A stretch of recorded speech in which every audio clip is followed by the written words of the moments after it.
আগামীকাল আমাদের একটা ফুটবল ম্যাচ হবে, সেলিব্রিটি ক্রিকেট মানে ফুটবল লিগ। ওই লিগের জন্য আমরা এখন প্র্যাকটিস করছি আর কি। প্রচুর ঘাম জড়াচ্ছি, আসলে শুটিংয়ের ব্যস্ততার কারণে তো ক্রিকেট ফুটবল ওরকম খেলা হয় না। তো ক্রিকেট মাঝে মাঝে খেলা হলে ফুটবল টোটালি হয় না। তো অনেকদিন পরে আমরা ফুটবল মাঠে নামলাম, প্র্যাকটিস করছি, মানে ঘাম ঝরাচ্ছি, এই তো। সেলিব্রিটি ক্রিকেট লিগে তো খুব মারামারি হয়েছিল, এখন ফুটবলে কি আমরা সেরকম মারামারি দেখতে পাবো? না না, এটা তো অপ্রত্যাশিত, আনএক্সপেক্টেড। আমরা কখনোই চাই না কোনো খেলাকে কেন্দ্র করে কখনো মারামারি হোক। অবশ্যই চাইবো যে শান্তিপূর্ণভাবে সুশৃঙ্খলভাবে লিগটা সম্পূর্ণ হবে ইনশাল্লাহ। আচ্ছা, যদি আপনি খেলতে থাকেন সেই মুহূর্তে যদি গোলকিপার হিসেবে সিনেমার নায়িকারা থাকে, তখন তারা ছাড় পাবে নাকি একদম গোল দেওয়া? নায়িকারা থাকলে তো প্রত্যেকটা গোল হবে। কেননা ছেলেদের সাথে মেয়েরা তো ফুটবল খেলে পারার কথা না।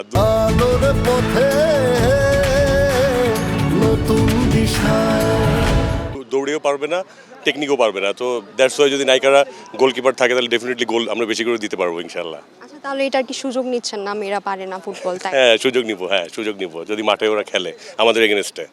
ফুটবলে কোন টিম পছন্দ, ব্রাজিল না আর্জেন্টিনা? আমি অলওয়েজ ব্রাজিল।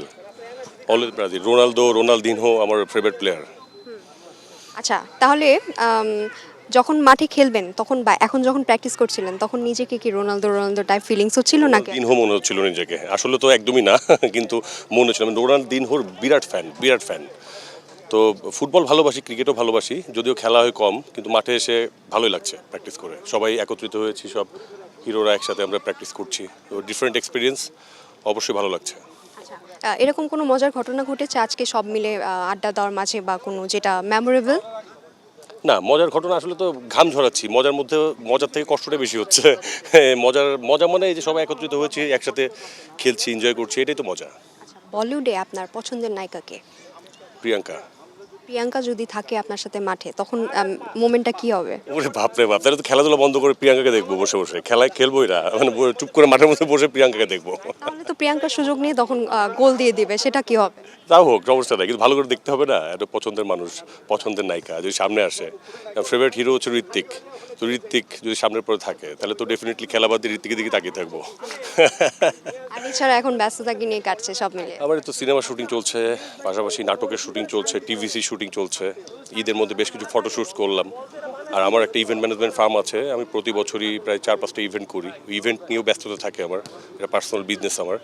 তো সব কিছু মিলে ভালো আছি আলহামদুলিল্লাহ। আচ্ছা, নর্মাল মানুষ যারা থাকে তারা তো হচ্ছে রাস্তায় চা খায় বা শপিং করতে যাওয়া, আপনাদের ক্ষেত্রে এগুলাতে একটু ডিফিকাল্টিস আসে কিনা, বা হচ্ছে কোনো হাইড করে নিজেকে চলা লাগে কিনা, বা প্রবলেম ফেস করতে হয় কিনা? হাইট করে লাগলেও আমরা চলি না, কারণ আমরা খুব সাধারণ মানুষের মধ্যে মিশি, রাস্তায় দাঁড়িয়ে চা খাই, সবার সাথে একসাথে ঘোরাফেরা করি, শপিং করতে পছন্দ করি।